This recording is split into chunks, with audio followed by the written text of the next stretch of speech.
আমি জানি না আপনাদের কাদের মা বাবা জানি আপনাদেরকে মানুষ করতে যাইয়া নামাজ ছাড়ছে, রোজা ছাড়ছে, হজ ছাড়ছে, যাকাত ছাড়ছে, ইবাদত ছাড়ছে, ওই মা বাবা কবরে কেমন আছে আপনি সন্তান জানেন না। হায়রে আমার পর্দার অন্তরালের মা বোনেরা, তোমার মা বাবা বড় কষ্ট করে তোমার মানুষ করে দিয়ে অন্ধকার কবরে চলে গেছে। ও আল্লাহ, আজকের মাহফিলের উসিলায় তুমি তাদেরকে মাফ করবা কিনা জানি না।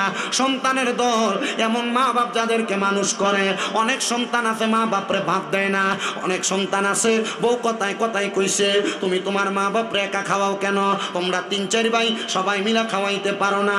এই কথা শুই না মা বাপরে তুমি ভাত দিছ না, মা বাপরে আলাদা করে দিছ, সপ্তাহ সপ্তাহ মা বাপ ঘুরা ঘুরা ভাত খাইছে।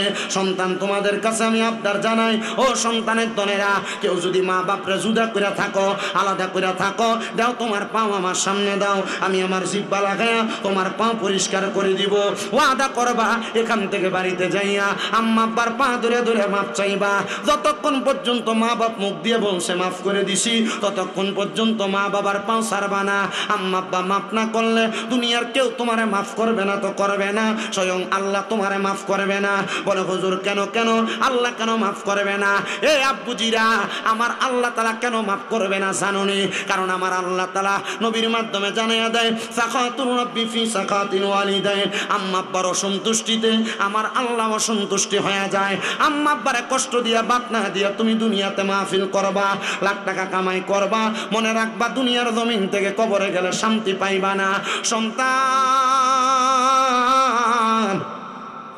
এ চররাজাপুরের বাবারা, এখান থেকে বাড়িতে যাইয়া আম্মা আব্বারা পাগুলার মধ্যে ধরে মাপ চাইবা। যতক্ষণ পর্যন্ত মা বাপ মুখ দিয়ে বলছে মাফ করে দিছি, ততক্ষণ পর্যন্ত পাও ছাড়বে না। আমি জানি না আজকের মাহফিল কবুল হবে কিনা, তবে একটা গ্যারান্টি দেওয়া যায়, আগামীকালকে যদি দেখো এলাকার কোনো মুরব্বী বাবারা চা দোকানে বৈশা বলতেছে, হ্যাঁ শামিম রেজার ওয়াজ শুই না, আমার ফুতে রাত্রবেলা আমি আব্বার পায়ে ধরে মাপ চাইছে, মনে করবা মাহফিল কবুল হয়ে গেছে। অনেকে চিন্তা করে হুজুর 2 ঈদের সময় মা বাবার পাঁচ দিয়া সালামত্য করি না, আমি আবার মাপ চামু কেমনে? মনে রাখবা সন্তান, আম্মা আব্বার কাছে মাপ চাইলে তোমার দাম কমবে না, সমস্ত জগতের কাছে আমার আল্লাহ তোমার দাম ইজ্জত সম্মান বাড়িয়ে দিবে। ওই 2 জন ফেরেশতার রং, চোখের রং হইল নীল কালারের, ওই 2 জন ফেরেশতা হলো আযাবের ফেরেশতা।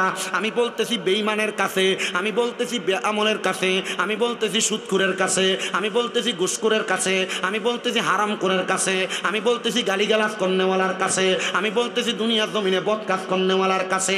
একটু মনোযোগ দিয়া শুনবেন। আজরাইল আসার আগে আল্লাহ তাআলা 2 জন ফেরেশতা পাঠায়। ওই ফেরেশতার চেহারা বড় মারাত্মক ভয়ঙ্কর চেহারা। আমার ইমাম সাহেব কইয়া দিছে হুজুর কবর হাসরের ওয়াজ করবেন, আমি চেষ্টা করব আপনাদেরকে স্মরণ করানোর জন্য। অন্য বক্তারা যেমনে করে আমি হয়তো তেমনে পারবো না, আমি মূর্খ মানুষ, আমার অল্প জবান দিয়া বোঝানোর চেষ্টা করব। এ মুসলমান, ওই 2 জন ফেরেশতার চোখ হলো নীল রঙের, ফেরেশতাদেরকে দেখতে বড় ভয়ঙ্কর লাগে। এবার ওই বান্দাটা ওই নীল চোখলা ফেরেশতাদেরকে দেইকা ভয়ে বিছানার মধ্যে প্রস্রাব পায়খানা করে দিবে। হায়রে আমার বাবা, হায়রে আমার পর্দার অন্তরালের মা। এবার ওই 2 ফেরেশতা সামনে থেকে দাঁড়ায় যাবে ডানে এবং বামে। এবার আজরাইল ফেরেশতা আসবে বান্দার সামনে। আজরাইল ফেরেশতা আইসা বান্দার রূহ কবজ করার জন্য কথা বলতে থাকবে। এবার বান্দা তার জবান দিয়ে কথা বলার চেষ্টা করবে। বান্দা বলবে, আজরাইল আমি এখনো কবরের কোনো সামান রেডি করতে পারি নাই, শ্বশুর বাড়িতে যাইতে মিষ্টি নিয়ে যাও, ফল নিয়ে যাও, কবরে যে যাইবা কবরের তো কিছু সামানের দরকার আছে। কথা কয় না, আছে না নাই? এ বাবা, সন্ধ্যা রাত থেকে এখন পর্যন্ত 11টা 20 মিনিট পর্যন্ত বয়ান হয়েছে, অনেক উড়াদুরা বয়ান, অনেক উলামায়ে কেরাম বয়ান করেছে, তাদের সূক্ষ্ম জ্ঞান দ্বারা আপনাদেরকে বোঝা গেছে। আমি মূর্খ মানুষ, 2-1টা কথা বলি, ভালো লাগলে মানবেন, না লাগলে বর্জন করবেন, সন্তান হিসেবে ক্ষমা সুন্দর দৃষ্টিতে দেখবেন। ওই আজরাইলের সঙ্গে কথা বলার সময় বান্দার 2 চোয়ালের মাঝখানে জিহ্বাটা আটকে যাবে। এবার বান্দার জিহ্বায় কামড় পড়ে যাবে। বান্দা এবার চোখ দিয়ে আজরাইলের সঙ্গে কথা বলার চেষ্টা করবে, কিন্তু বান্দা পারবে না। আজরাইলের চেহারা বড় ভয়ঙ্কর, ওই চেহারা দেখা বান্দার চোখগুলা কপালে উঠে যাবে, মানে কপাল দেখবে বান্দার চোখ দিয়া। এখন তো আপনি চোখ দিয়া কপাল দেখেন না, বান্দার চোখের মনিটা উল্টে যাবে। এবার বান্দার সামনে আজরাইল আইসা বান্দার বুকের মধ্যে হাতটা দিবে। এই বর্ণনাটা আমার নবী দেয়। বান্দার বুকের মধ্যে যখন আজরাইলে হাতটা দিবে, আমি নবীর উপরে যখন হাতটা দিছে, আমার কাছে মনে হইছে রে সমস্ত পৃথিবীর বড় বড় পাহাড়গুলো আমি নবীর বুক মুবারকের মধ্যে উঠিয়ে দিছে। আমি নবী বলছি, আজরাইল জিবরাইল, আমি নবীর বুকের মধ্যে হাতটা শুধু রাখছো, রুহু তো কবজ করো নাই। আমি নবীরে যেমন ভাবে রুহু নিয়া যাও এমন ভাবে কি রুহু নিয়া যাইবা? নবী গো না না না, এমন কষ্ট বেঈমানদেরকে, এমন কষ্ট বেআমলদেরকে আগে যাদের নামগুলা বলছি তাদেরকে দেওয়া হবে। এবার আমার নবী কই আজরাইলে বুকটা বুকে রাখার পরে ওই বান্দার ঘাড়ের সাহারক গুলা ঠাস ঠাস করে ছিঁড়ে যাবে, হাতের নখ গুলা ছিঁড়ে যাবে, পায়ের নখ গুলা ছিঁড়ে যাবে, পুরা শরীর টান হয়ে যাবে রে, শক্ত হয়ে যাবে। বান্দার দেহ থেকে রুহটা নেওয়া হবে। আমার নবী রহমাতুল্লিল আলামিন নবীর অনেক আগে একজন নবী, যার নাম ইদ্রিস আলাইহিস সালাতু ওয়াস সালাম, উনি বলতেছেন একটা মানুষের শরীর থেকে আজরাইল যখন রুহটা নিয়ে যায়, একটা জীবিত ছাগলকে, একটা জীবিত বকরিকে লটকে দিয়া চান্দাটা টাইনা টাইনা ছিঁড়া ফেললে জীবিত অবস্থায় ওই বকরির যত কষ্ট হয় একটা ইনসানের তার চাইতে বেশি কষ্ট হয়। এ রাজাপুরের বাবা, এ যুবক ভাইরা, এ পর্দার অন্তরালের আমার আম্মুজিরা, আপনি তো এমন কষ্ট পায়া মরতে চান না। আমার নবী কয় শুধু কষ্ট তো শেষ হয় নাই। নবী গো কেন শেষ হয় নাই? বলে আজরাইল যখন তার রুহুটা নিবে, রুহুটা নেওয়ার পর আজরাইলের নাকের মধ্যে কাপড় লাগিয়ে দিবে। ও নবী কেন গো? বলে শুধু কাপড় লাগানি শেষ না, বান্দার রুহুটারে প্রথম আসমানে নিয়ে যাবে। নিয়ে যাওয়ার পরে অসংখ্য ফেরেশতারা মুখ থেকে থু থু নিক্ষেপ করবে বান্দার দিকে। আজরাইল জিজ্ঞাসা করবে বান্দা ইন্তেকাল করছে, এখন কেন বান্দার সঙ্গে এমন আচরণ? বলে বান্দা হারাম খাইতে খাইতে, পরের হক মাইরা খাইতে খাইতে, বান্দা গুনাহ করতে করতে রুহুটা দুর্গন্ধযুক্ত রুহ হয়ে গেছে। আমরা তার রুহের দুর্গন্ধ সহ্য করতে পারি না, এই জন্য বান্দার দিকে থুতু নিক্ষেপ করি। গুনাহ করতেছো করতে থাকো, নামাজ ছাড়তেছো ছাড়তে থাকো, বদকাম করতেছো করতে থাকো, মরার পরে রুহুটার মধ্যে দুর্গন্ধ আসবে। তুমি মারা যাওয়ার পর কবরে যখন দিবে, তোমার কবরের বাস পচার আগে তোমার লাশ পইচা যাবে। মুসলমান একবার চিন্তা করো। কিন্তু যারা মুমিন বান্দা তাদের ব্যাপারে আল্লাহর ঘোষণা, ওয়ালা তাকুলু লিমান ইউকতালু ফি সাবিলিল্লাহি আমওয়াত বাল আহইয়াউ ওয়ালাকিন লা তাশউরুন। যারা আল্লাহর রাস্তায় চলে যায় এরা মৃত না, তোমরা এদেরকে মৃত বইলো না। আল্লাহ কয় বাল আহইয়াউম, তারা জিন্দা, ওয়ালাকিন লা তাশউরুন, এদেরকে যারা মরা বলে এরা নির্বুধ, এরা বোকা, বোঝে না। এ মুসলমান, তুমি মারা যাওয়ার পরে কবরের মধ্যে বড় শান্তিতে থাকবা, বড় আরামে থাকবা যদি তুমি ইমানদার হয়ে মরতে পারো। আর বেঈমান হয়ে মরলে তো কষ্ট পেয়ে মরবা। এবার আপনারা বলেন, আমরা কি ইমানদার হয়ে মরতে চাই না বেঈমান? আস্তে কইছে আপনাদের কষ্ট হইতেছে আব্বা। আমি সময় আপনাদেরকে প্রথম থেকে মাইক ধরার পর থেকে ঠিক 1 ঘন্টা 20 মিনিট সময় দিব। এই সময়ের মধ্যে আমি আমার বয়ানের ইতি টানবো যেন হকটা আদায় হয়। আমার ওয়াজের সময় ধারাবাহিকতায় টুটুক। সারা রাত্র ফালাইলাম, চিল্লাইলাম, ওয়াজ কিছু করলাম না, বুঝলেন না কিছু, বাড়িতে গেলেন, সকালে জিজ্ঞাসা করলে বলতে পারলেন না কি ওয়াজ করছে। এটা ওয়াজ আমি করি না। আমার ওয়াজের ধারাবাহিকতা বোঝার চেষ্টা করেন। এবার বান্দার রুহুটা নেওয়ার পরে বান্দার ডাইনে নিবে জায়গা নাই, বামে নেওয়ার জায়গা নাই, সামনে নেওয়ার জায়গা নাই, পেছনে নেওয়ার জায়গা নাই। বলে কেন জায়গা নাই? বলে তাকাও কোরআনুল কারীমের সূরা বাইয়িনার শেষের দিকে আল্লাহ তাআলা কয়, ইন্নাল্লাযীনা কাফারু মিন আহলিল কিতাবি ওয়াল মুশরিকিনা ফি নারি জাহান্নামা খালিদিনা ফিহা উলাইকা হুম শাররুল বারিয়া। আল্লাহ কয় যারা কুফরি করে, যারা আহলে কিতাবের অন্তর্ভুক্ত, যারা দুনিয়ার জমিনের মধ্যে মুশরিক শিরিক করে, আল্লাহ তাআলা কাউকে সেজদা দেয়, গুনাহকে গুনাহ যায় না, গুনার কাজ বারবার করে, ওই ব্যক্তিগুলা মারা যাওয়ার পর এদের ঠিকানা হইল ফি নারি জাহান্নামা খালিদিনা ফিহা, জাহান্নামের মধ্যে 1 দিন না 2 দিন না 3 দিন না, এদের ঠিকানা খালিদিনা ফিহা, চিরস্থায়ী বাসিন্দা। ও আল্লাহ, তারা কারা? বলে এরা হইল দুনিয়ার জমিনে উলাইকা হুম শাররুল বারিয়া, এরা হইল দুনিয়ার সবচাইতে বাজে মানুষ। এবার বাজে মানুষ কারা? দুনিয়াতে সুদ খায় যারা, ঘুষ খায় যারা, পরের হক খায় যারা, মিথ্যা কথা কয় যারা, গালিগালাজ করে যারা। এবার আপনারা কোন এমন সুদ করে ঘুষ করে হারাম খায় না, এই সররাদা ফুরে আসে না না কারি? বলে হুজুর নাই, এমন সুদ করে নিয়ে আমরা এলাকার মসজিদের বিভিন্ন জায়গার ভিতরে সভাপতি বানাই। কথা কয় না ঠিক কিনা? এমন সুদ করে ঘুষ করে নিয়ে বিভিন্ন এলাকায় মসজিদের সেক্রেটারি বানাই, এমন সুদ করে ঘুষ করে নিয়ে বিভিন্ন এলাকার সর্দার মাতাব্বর বানাই। ও বাবা, সুদকুরের হাতে সমাজ তুলা দিলা, ঘুষখোরের হাতে সমাজ তুলা দিলা, মানুষের জমি দখল করে উপরে সমাজ তুলা দিলা, এ সমাজ আর কতটুক ভালো চলবো? কথা কয় না, আছে না নাই? ও মুসলমান, আছে না নাই? আছে, আছে, আছে। আসেন বাবাজিরা, শুধু এই জায়গার মধ্যে শেষ না। এবার সাহাবায়ে কেরাম যখন এই কথা শুনছেন, এত কষ্টের মৃত্যু, আমার নবী যখন এই কথা বলে, নবীর সামনে 70 মতান্তরে 72 জন আহলে সুফফার সদস্য মসজিদ নববীতে বসে থাকতো। 40 জন বেহুশ হয়ে গেছে ডাইরেক্ট, 30 জন গড়াগড়ি করে কাঁদতেছে। নবীরে ডাক দিয়া কই, ইয়া রাসূলুল্লাহ, ইমানদাররা একটা খবর দেন না। আমার নবী কয়, খবর দিলাম আল্লাহর কোরআন থেকে। বলে খবরটা কি? কয় খবরটা হলো, ইন্নাল্লাযীনা আমানু ওয়া আমিলুস সলিহাতি উলাইকা হুম খায়রুল বারিয়া। নিশ্চয় যারা ঈমান আনে এবং নেক আমল করে, ওই ব্যক্তিগুলা হলো দুনিয়ার সবচাইতে উত্তম ব্যক্তি, ভালো ব্যক্তি। মায়ার নবী গো, আপনার কাছে জানতে চাই, ওই ভালো ব্যক্তির এ মুসলমান ইমানদার সাহাবায়ে কেরাম ডাক দিয়া কয়, নবী গো, বেঈমান তো কষ্ট পায়া মারা গেল, তাইলে যেই ব্যক্তি ঈমান আনছে, যেই ব্যক্তি নেক আমল করছে, তার মরণটা কেমনে হইব নবী আপনি বলেন না? নবী আমার কয়, ঈমানদারের মরণটা বড় আরামে হইব। ও মায়ার নবী, কেমন আরামে হইব? আমার নবী কয়, আরামটা হইল সেই আরাম, ঈমানদারের কাছে আজরাইলে 1 বার না, 2 বার না, 3 বার না, 4 বার আইব। 4 বার? কয়বার? কথা কয় না, কয়বার? ইমানদারের কাছে আজরাইল এবো 4 বার। 4 বারও ইমানদারের রূহ নিতে পারতো না। বলে হুজুর কেন? 1 নাম্বার, ইমানদারের বুকটার ভিতরে হাত দিব, বুকের ভিতর থেকে আওয়াজ দিব, রে আজরাইল, ইমানদারের বুকের মধ্যে আল্লাহ নবীর ভালোবাসা আছে, এই জন্য বুক দিয়ে রূহ বাহির করা যাবে না। এবার আইসা হাত দিব কপালের মধ্যে। ইমানদার নামাজি, নামাজ পড়ার কারণে বান্দার কপাল থেকে আওয়াজ আসবে, বান্দার রূহ কবজ করতে পারবে না কপাল দিয়া। বলে কেন? বলে বান্দা নামাজ আদায় করেছে, এই জন্য বান্দার কপাল দিয়া রূহ কবজ করা যাবে না। এবার হাত দিবে বান্দার ডান সিনার মধ্যে, বান্দার ডান দিক দিয়ে হাত দেওয়ার পরে 2টা ফেরেশতা জবাব দিবে, রে আজরাইল, বান্দার রূহ তো ডান দিক দিয়ে কবজ করতে পারবা না। বলে কেন পারবো না?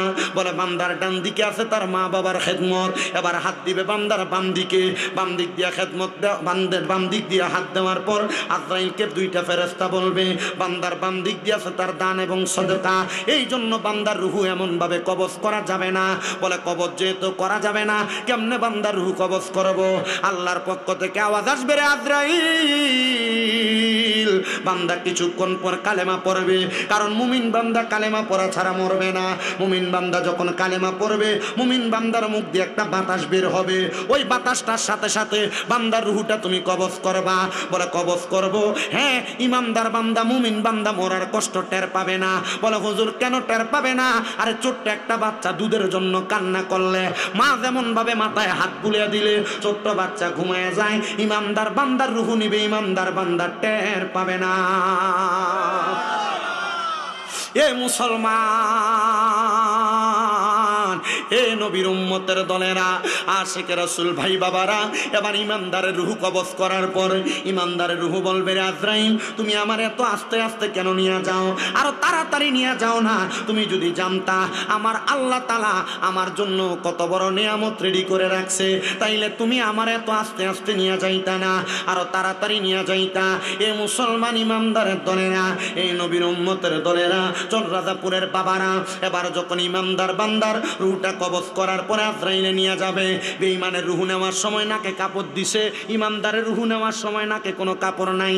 রহমতের ফেরেশতা প্রথম আসমানে দাঁড়ায়া আহলান ওয়া সাহালান, মারহাবান মারহাবান, দুয়ুফুল্লাহ দুয়ুফুর রহমান, আল্লাহর মেহমান বলে বলে ইমানদাররে স্বাগতম জানায়। হাই রে মনিব মাওলা, আমার এমনে স্বাগতম জানাই বনি। বলে শুধু স্বাগতম না, কবরের মধ্যে যাওয়ার পরে বান্দার নুরানি চেহারার কারণে ওই যে বলছিলাম সওয়ালের জবাবও দেওয়া লাগবে না, একমাত্র আপনার ইমানের দৌলতের কারণে, আমলের দৌলতের কারণে। এ বান্দা, এখনো পর্যন্ত কি গুনাহ করবা? এখনো পর্যন্ত কি গুনাহ ছাড়বা না? অনেকে মনে করে কত গুনাহ করছি, আল্লাহ আমারে মাফ করতো না। না রে না, আমার আল্লাহ শুধু মাফ করতো না, আমার আল্লাহ এমন মাফ করব, ওই ক্ষমা তুমি পাইলে দুনিয়া এবং আখিরাতের মায়ার কথা ভুইলা যাইবা। বলে হুজুর কেমনে বুঝবো?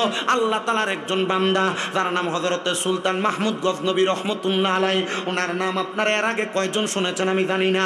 ভারত উপমহাদেশের ঘটনা পড়লে সুলতান মাহমুদ গজনবীর 7 খণ্ডের একটা কিতাব পাওয়া যায়। ওই কিতাবটা পড়লে তাসাউফ তত্ত্বের মূল পড়াগুলা পাইবেন। তাসাউফের নাম দিয়ে যারা ভণ্ডামি করে, তাসাউফের নাম দিয়ে যারা বেড়িবাদ্য করে, তাসাউফের নাম দিয়ে মাজারে সেজদা দেয়, তাসাউফের নাম দিয়ে মহিলা এবং পুরুষ একসাথে নিয়ে বইয়া থাকে, কষ্ট হইতেছে আপনার? আর আরে বাবা, কোরআন হাদিস এদেরকে সমর্থন করে না। তাসাউফের অর্থ শুধু বেড়া বেড়ি এক লগে বন না, তাসাউফের অর্থ শুধু বেরিয়ে দিয়ে গান করা না, তাসাউফের অর্থ বাউল গান করার না। তাসাউফের মানে হইল মাওলার প্রেমে ডুব দিয়া মাওলার দিদারে যাওয়া। এই তাসাউফ এখন বর্তমানে নাই। এই বর্তমান জামানায় কয়েক জায়গায় হয়তো পাওয়া যায়, কিন্তু সব জায়গায় পাওয়া যায় না। বর্তমানে তাসাউফের নামে বিভিন্ন জায়গায় ভণ্ডামি চলে। ও বাবা, ভণ্ডামির পক্ষে আমরা না, আমরাও সুন্নি, আমরা মাজারের পক্ষে, কিন্তু ভণ্ডামির পক্ষে না। কথা ক্লিয়ার? কথা ক্লিয়ার? এ মুসলমান ইমানদাররা এবার মনোযোগ লাগে শোনেন। এবার হযরতে সুলতান মাহমুদ গজনবী উনি বলতেছে, আমার একটা খাসিয়ত, আমি তাহাজ্জুদের নামাজ পড়তাম। এ বাবা, দুনিয়ার জমিনে যত বড় বড় আল্লাহর ওলি দেখেন, একজন ওলিও নাই যে তার জীবনে তারা তাহাজ্জুদ পড়ে নাই। একটা কিতাব আল্লামা ফরিদউদ্দিন আত্তার রহমতুল্লাহ আলাইহির লিখিত কিতাব, নাম হলো আত-তাযকিরাতুল আউলিয়া। ওই কিতাবের মধ্যে 167 জন 177 জন ওলামা ওলির জীবনী আছে। ওই জীবনীর মধ্যে পড়ে দেখলাম প্রত্যেকটা আল্লাহর ওলি আল্লাহ তাআলার কাছে তাহাজ্জুদ নামাজ পড়ছে। বলে হুজুর, তাহাজ্জুদের আবার পরে কোন সময়? এ বাবা, ফজর, যোহর, আসর, মাগরিব, এশা নামাজ কি শুধু 5 ওয়াক্ত? না না না, তাহাজ্জুদের নামাজ ফজরের আগে দিয়া পড়ে। আরেকটা নামাজ আসে, এই নামাজটার নাম হলো চাশতের নামাজ। ওই নামাজটা পড়ে কখন? এই একটা নামাজটার নাম এশরাকের নামাজ। এই নামাজ পড়ে ফজরের নামাজ পইরা আল্লাহর জিকিরে মশগুল থাইকা সূর্য ওঠার আগ পর্যন্ত বইসা থাকলে, এরপরে সূর্য উঠলে 2 রাকাত নামাজ, এটারে কয় এশরাকের নামাজ। সূর্য ওঠার পর থেকে সূর্য ডুবার আগ পর্যন্ত একটা নামাজ আছে, এটার নাম দোহারের নামাজ অথবা চাশতের নামাজ। ও বন্ধু, শুধু এই নামাজ না, আরো নামাজ আছে সলাতুল ইস্তেসকা, আরো নামাজ আছে সলাতুল হাজত, আরো নামাজ আছে সলাতুল আওয়াবিন, আরো নামাজ আছে সলাতুল খায়ের, আরো নামাজ আছে সলাতুল তাসবিহ। এমন অনেক নফল ইবাদত আছে, যেই নফল ইবাদতের কারণে আল্লাহ আপনার পূর্বের সব গুনাহ মাফ করে দিবে। কিন্তু বলে হুজুর 5 ওয়াক্তর খবরই নাই, হুজুর নফল ইবাদতগুলা কেমনে করব? না রে বাবা না, আপনি আল্লাহ তাআলার প্রিয় হওয়ার জন্য এই ইবাদতগুলা করার দরকার। হাইরে মুসলমান ইমানদারের দল, নবীর উম্মতের দলেরা, আশিক রাসূল ভাই বাবারা, একটু অন্তরের কানটা লাগায় বয়ানটা শ্রবণ করার চেষ্টা করেন। এবার আল্লাহর বান্দাটা ডাক দিয়ে, আমি তাহাজ্জুদ নামাজ পড়তে বাইর হইলাম। আমি বাইর হইয়া দেখলাম আমার থেকে অল্প কিছুক্ষণ দূরে 4 জন লোক হাইটা যায়। আমি মনে মনে চিন্তা করলাম, হাইরে 4 জন লোক যে হাইটা যায়, এরাও মনে আমার মতো তাহাজ্জুদ পড়ে। কিন্তু ওই 4 জন লোক হইল চোর। এ 4 জন ওই জায়গা থেকে চিন্তা করে, দেখছস নি আমরা 4 জন আইছি চুরি করবার লাগা, কিন্তু এই বেড়া একা একা চুরি করতে পারিছে, তার সাহস কত!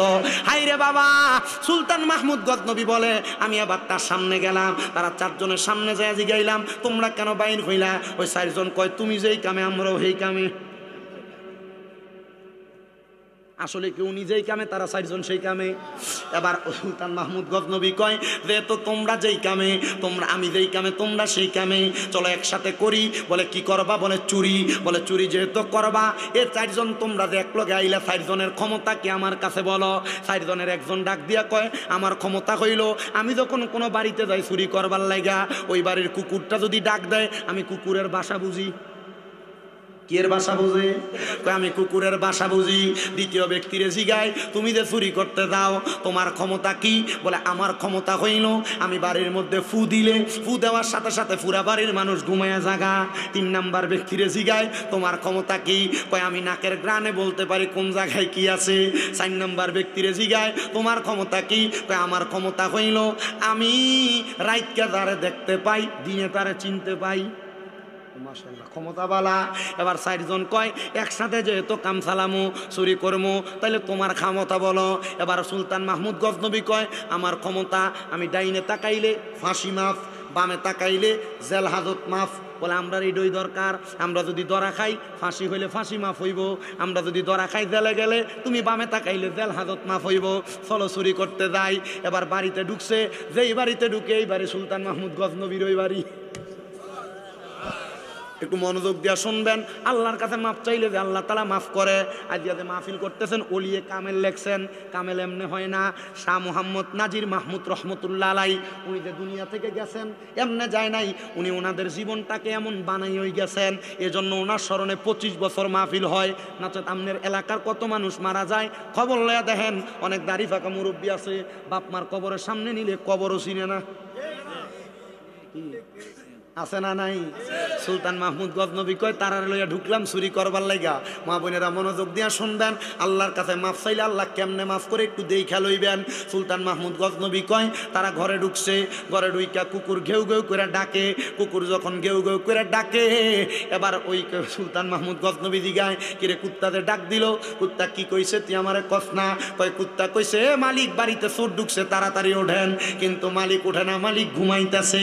কিন্তু বাবারে এ বাবা, এ বাবা, কুত্তা আরেকবার ডাক দিছে, ঘেউ ঘেউ ঘেউ ঘেউ ঘেউ ঘেউ। কুত্তা যখন ডাক দিছে, সুলতান মাহমুদ গজনবী দিকে এখন কি কইছে? কয় মালিক তো চোরের লগে ওই, কিন্তু সর্দি বুঝে না। এবার কয় মা এ কুত্তা মনে হয় পাগল। কুত্তা আসলে কি কুত্তা পাগল না চোরেরা পাগল? এ বন্ধুরে, সুলতান মাহমুদ গজনবী আবার সামনের দিকে যায়। সামনের দিকে যখন যায়, এবার লক্ষ্য করে বাড়িতে প্রবেশ কইরা, এবার বাড়িতে যাইয়া তারা sorry sorry sorry sorry sorry ঘুম পাড়াইতে পারে না। আরেকজন সুরের ক্ষমতা, আমি যেই বাড়িতে ঢুকি যত শক্ত তালা হোক আমি তালা ভাঙতাম পারি, ঘুম পাড়ানি আমি তালা ভাঙতে পারি। একজন যা তালা খুলা দিছে, তালাটা খোলার সাথে সাথে ও বন্ধু আরেকজন নাকের গ্রান শুঙ্গা বইলা ফেলছে। হ্যাঁ হ্যাঁ, এখানে এখানে মাল সম্পদ আছে, সব স্বর্ণ মুক্তা হীরা জহরত চুরি কইরা একটা গাঁটটিতে বাইন্দা চারজনে এক ঘরে নিছে। এক ঘরে নিয়ে কে কোন গাঁটটি কাঁধে নিবে এই কথা বাগাবাগি করতেছে। এমন টাইমে দিছে ফজরের আজান। সুলতান মাহমুদ গজনবী কয় এদিন আর আমার তাহাজ্জুদ পড়া হয় নাই, আমি ফজরের আজান শুই না, কারণ তাহাজ্জুদ ছাড়লে গুনাহ হবে না, ফজর ছেড়ে দিলে গুনাহ হবে। আমি সুন্দর করে চার সুরের এক ঘরে রাইকা দরজা মাইরা আমি ফজরের নামাজ পড়লাম, আর ওই সুরেরা চিলাচিলি করতেছে। হাইরে আজকে তো ধরা খাইয়া গেলাম। এবার ওই রাজা ঘরের মধ্যে সুলতান মাহমুদ গজনবী সকাল হওয়ার সাথে সাথে বিচার কার্য সাজাইছে। পুরা গজনব এলাকার মানুষ হাজির হয়ে গেছে ভারতের। কে গো? বলে বাদশার বাড়িতে চুরি করতে আসতে সাহস কত? ও বন্ধু, চার সুরের যখন কাঠগড়ায় দাঁড় করাইছে, 3 সুর কান্দে 1 সুর হাসে। কয় সুর? 3 সুর কান্দে 1 সুর হাসে। সুলতান মাহমুদ গজনবী ডাক দিয়ে কয় কিরে, তারা 3 জন হাসে, তিরা 3 জন কান্দে, তুই কেন হাসস? কয় রাজা, ও সুলতান মাহমুদ গজনবী, আমি না কালকে কইছিলাম আমি রাইতে তারে দেহি, দিনে তারে চিনি, আপনি কেমনে বেইমানিটা করলেন? আমরা লোকে চুরি করতে ডুইকা আমরা রে আপনি ঘরে আটকে দিয়ে বইয়া রইলেন। ওই লোকটা বড় চালাক। ওই 3 জন ডাক দিয়া কয় সুলতান মাহমুদ গজনবী, তুমি যদিও চুরি করো নাই, চোরের সহযোগী ছিলা, তোমার মুখের কথা বলে হ্যাঁ। বলে তাইলে আমরা চুরি কইরা সুলতান মাহমুদ গজনবীর মতো বড় বাদশার কাছে ধরা খাইছি। তুমি ডাইনে তাকায় দেখো, কি জানি এটা দেখা যায়। সুলতান মাহমুদকে আমি ডাইনে তাকায় দেখলাম, কিছুই দেখা যায় না। আমি বামে তাকাইলাম, কিছুই দেখা যায় না। এবার যেই লোকটা হাসে উনি ডাক দিয়া কয় সুলতান মাহমুদ গজনবী, তুমি না কইছো তুমি ডাইনে তাকাইলে জেল হাজত মাফ, তুমি বামে তাকাইলে মৃত্যুদণ্ড মাফ, তুমি তাকাইছো। এখন রাত্রে যেহেতু একসাথে চুরি করছি, তাহলে আমরারে তুমি একটু মায়া কইরা মাফ কইরা দাও না। সুলতান মাহমুদ গজনবী কয় তোরার হেকমতের কাছে আমি পারি নাই, যারে মাফ কইরা দিনা ওই 4টা চোর একসাথে কাঠগড়ার মধ্যে আল্লাহর কুদরতি কদমে সেজদা দিয়া ডাক দিয়া কয় মনি, কত বাড়িতে চুরি করলাম, মানুষ আমরারে মারছে, আঘাত করছে, কিন্তু তোমার বান্দা সুলতান মাহমুদ গজনবী তাহাজ্জুদের নামাজ পড়তে উঠছে।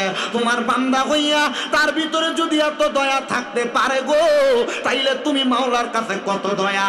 এত জীবন চুরি করছি, তুমি যদি আমারে মাফ না করো, কেউ আমারে মাফ করবে না। তোমার বান্দা সাময়িক সময় আমাদের সাথে রাত্রে থাকার কারণে দয়া কইরা মাফ কইরা দিছে। আল্লাহ সারা জীবন যদি তোমার পথ মতে থাকতাম, 5 ওয়াক্ত নামাজে তোমারে সেজদা দিতাম, আমি চুরি করা লাগতো না, এর চাইতে বেশি সম্পদ তুমি আমারে দান করতা। আমার আল্লাহর পক্ষ থেকে গায়েবী ভাবে আওয়াজ আসে রে সুলতান মাহমুদ, আমার আল্লাহ তাআলা তাদেরকে কবুল করে নিছে। যারে সুলতান মাহমুদ তুমি তোমার রাজপ্রাসাদের প্রহরীর দায়িত্ব তারারে দিয়া দাও। প্রহরীর দায়িত্ব পাইছে, কিন্তু কয়েকদিন পরে ওই 4 জন প্রহরী এমন ভাবে আল্লাহর ইবাদত করে, সুলতান মাহমুদ গজনবী কয় আমি ঘুমানোর পরে রাত্রে আমার ঘুম হয় না, ফজরের সময় যখন আমার চোখটা লাগছে আমি স্বপ্ন দেখছি, আমার আল্লাহর পক্ষ থেকে কয়, সুলতান মাহমুদ রে, কেমনে রে তুমি 4 জন আল্লাহর ওলি রে তোমার বাড়িতে দারোয়ানির চাকরি করাও? বলে কোন 4 জন? বলে যে 4 জন রে সুর বলে সাব্যস্ত করছো, এরা এমন ইবাদত করছে, এরা এখন আল্লাহর ওলি হইয়া গেছে।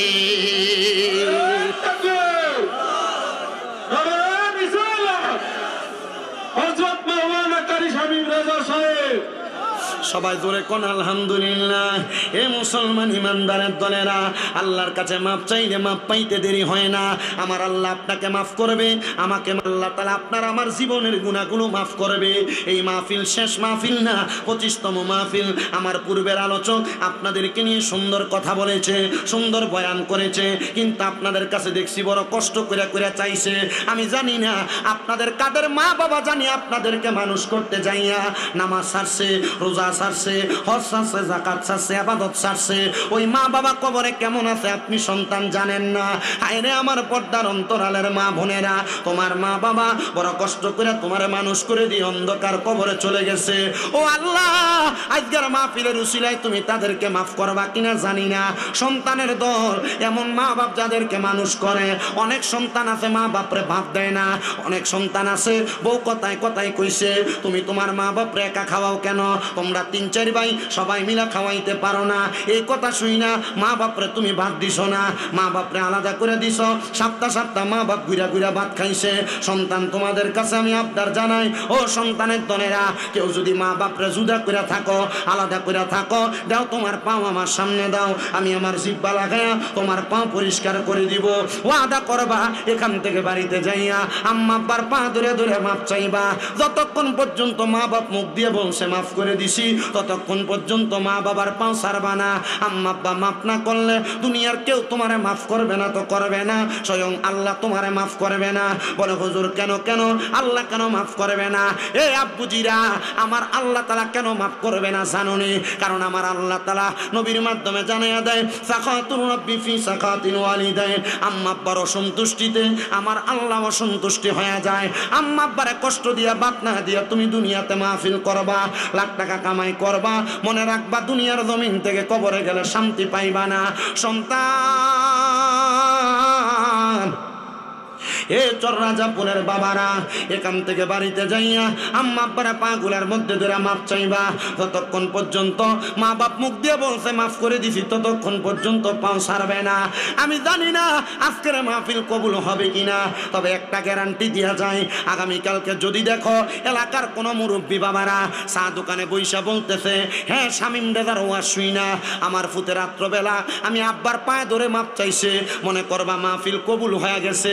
অনেকে চিন্তা করে হুজুর 2 ঈদের সময় মা বাবার পাঁচ দিয়া সালামত্য করি না, আমি আবার মাপ চামু কেমনে? মনে রাখবা সন্তান, আম্মা আব্বার কাছে মাপ চাইলে তোমার দাম কমবে না, সমস্ত জগতের কাছে আমার আল্লাহ তোমার দাম ইজ্জত সম্মান বাড়িয়ে দিবে। এ সন্তানের দলেরা, এ আল্লাহর বান্দা নবীর উম্মতের দলেরা, সবার কাছে আবদার ওই মা বাবার কাছে মাপ চাইবা। কিন্তু অনেকে চিন্তা করে হুজুর যাদের বাড়িতে আব্বা আছে তারা বাড়িতে যাইয়া বাবার পায়ে ধরে মাপ চাইব, আমার তো আব্বা নাই, আমি কার পায়ে ধরে মাপ চাইব? হুজুর যাদের বাড়িতে মা আছে তারা বাড়িতে যাইয়া মার পায়ে ধরে মাপ চাইব, আমার তো মা নাই, আমি কার পায়ে ধরে মাপ চাইব?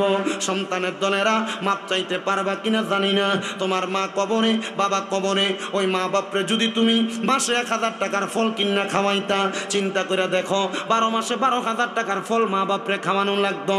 মা বাপ তোমার জায়গা দিয়া গেছে, চরে দিয়া খেত পাথরে দিয়া জায়গা দিয়া গেছে, কিন্তু সন্তান ওই মা বাবার যেই জায়গা তোমারে দিয়া গেছে, যদি ভাড়া থাকতা মাসে 5,000 টাকা করে ভাড়া দিতা, 12 মাসে 60,000 টাকা ভাড়া দেওয়া লাগতো। কই তোমার মা বাপ তো কবর থেকে উঠা তোমার এগুলার কথা বলে না। আম্মা আব্বা কবরে কেমন আছে তুমি জানো না, মা বোনেরা তোমরাও জানো না। মা বাপ বাচ্চা থাকলে যদি মা বাবার পেছনে 2,000 করে খানা খরচ লাগতো, 1 বছরে 24,000 টাকা লাগতো।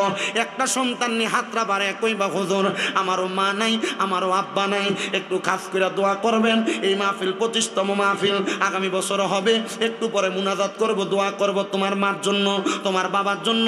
হুজুর মা বাপ বাচ্চা থাকলে মা বাপরে খাওয়াইতাম, এই মাহফিলের তাবারুকের জন্য আগামী বছর একটা বস্তা চাউল দিবা, একটা সন্তান হাতরা বাড়াইবা। হুজুর আমার মা নাই, দোয়া করেন আমি দান করব। হুজুর আমার বাপ নাই, বাপ থাকলে খাওয়াইতাম। এক বছরে কি মা বাপরে এক বস্তা চাউলের ভাত খাওয়াইতা না? আসুনি একটা সন্তান এক বস্তা চাউল দিবা আগামী বছর। আপনার নাম কি? দুইজন পাইছি। আপনার নাম কি?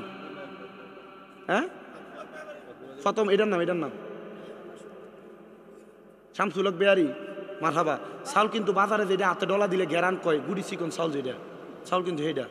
হ্যাঁ রহম পরমা মুস্তফা কি ওয়াসতে खोले दे दरवाजाए रहमत गदा की वास्ते रहमतुल लिल आलमीन खत्म रसूल जाने जगह अहमद हामिद मोहम्मद मुस्तफ़ा की वास्ते মাবুদ মাওলা রে মায়ার নজর করে তাকিয়ে দেখেন কুমিল্লা জেলার অন্তর্গত তিতাস থানাধীন করিকান্দি চররাজাপুর ফকিরবাড়ি দরবার শরীফে ওলিয়ে কামেল শাহ মোহাম্মদ নাজির মাহমুদ রহমতুল্লাহ আলাইহির স্মরণে চররাজাপুর গ্রামবাসীর উদ্যোগে 25তম বার্ষিক ইসলামী সুন্নি মহাসম্মেলন সাজাইয়া এ এলাকার দাড়িপাকা মুরব্বী বাবারা, ওলামায়ে কেরাম, দাড়িপাকা মুরব্বী বাবা, যুবক নজওয়ান ভাইয়েরা, ছোট্ট ছোট্ট মাসুম বাচ্চারা, পর্দার অন্তরালের কত মা বোনেরা মুনাজাতের মধ্যে দোয়া চাই। আল্লাহ প্রত্যেকের খাস দোয়াগুলো কবুল ও মঞ্জুর করে নাও রব্বুল আলামিন। আল্লাহ মায়ার নজর করে তাকিয়ে দেখেন গো আল্লাহ, আমরা গুনাহগারেরা হাত বাড়াইলাম। আজকের মুনাজাতের মধ্যে কে জানি আছে, কার জানি জগতের মধ্যে বাবা নাই। যেই বাবা মাথার গাম পায়ে ফালাইয়া রক্তরে পানি বানাইয়া সন্তানকে মানুষের মতো মানুষ করেছে, এমন আব্বা যাদের কবরে, আব্বার কবর জান্নাতের বাগান বানায়া দাও। বিশেষ করে সজীব মিয়ার আব্বা যান দুনিয়া থেকে বিদায় হয়েছে 4 দিন হয়ে যায়, ওনার আব্বার কবরটাকে নাজাতের ফয়সালা করো। আমার ইয়াসিন হাবিব মোল্লা সাহেবের আব্বার জন্য দোয়া চাই। আল্লাহ তাদের মতো যারা বাবা খারা গো, প্রত্যেকের আব্বার কবর জান্নাতের বাগান বানায়া দাও। কে জানি হাত বাড়াইছে, কার জানি জগতের মধ্যে মা নাই। হায়রে মা, যে মারে মা কুয়া ডাকলে কলিজার আগুন পর্যন্ত ঠান্ডা হইয়া যায়, যে মায়ের দিকে নেক নজরে তাকাইলে কবুল হজের সওয়াব হইয়া যায়, এমন মা যাদের অন্ধকার কবরে আম্মার কবর জান্নাতের বাগান বানায়া দাও। অনেকে আছে মাও নাই বাবাও নাই, জনমের মতো এতিম। আল্লাহ তাদের মা বাবা দুইজনের কবর নাজাতের ফয়সালা করে দাও। যাদের মা বাবা বেঁচে আছে গো, হায়াতে তৈয়বা নসিব করো। আম্মা আব্বা সুস্থ থাকলে শেফায়া দেলা কাবেলা নসিব করে দাও। আল্লাহ বিশেষ করে এই মাহফিলের মধ্যে যারা টাকা দিয়া, পয়সা দিয়া, শ্রম দিয়া, বুদ্ধি দিয়া, পরামর্শ দিয়া, মাইক দিয়া, লাইট দিয়া, প্যান্ডেল দিয়া, মিডিয়ার ভাইয়েরা, সম্মানিত শ্রোতা মণ্ডলী, পুরুষেরা, পর্দার অন্তরালের মা বোনেরা, আল্লাহ তাদের সবাইকে তুমি কবুল মঞ্জুর করে নাও। অনেক প্রবাসী ভাইয়েরা বিদেশ থেকে দোয়া চায়, আল্লাহ আমার প্রবাসীদের দোয়া কবুল মঞ্জুর করো। প্রবাসীদের কামাই রিজিকে বরকত দাও, হায়াতে বরকত দাও, মনের নেক নেক আশাগুলো পূরণ করো রব্বুল আলামিন। আল্লাহ এই মাহফিল আগামীতে যারা যারা দান করবে নিয়ত করেছে, তাদের প্রত্যেকের দানগুলো কবুল মঞ্জুর করে নাও। আল্লাহ মরণ দিবা দুঃখ নাই, তবে বেঈমান বানায়া মরণ দিয়েন না। মরণের আগে বারবার মক্কা মদিনা তাওয়াফ জিয়ারত নসিব করায়া আখিরি জবানে পড়াইন লা ইলাহা ইল্লাল্লাহু মুহাম্মাদুর রাসূলুল্লাহ।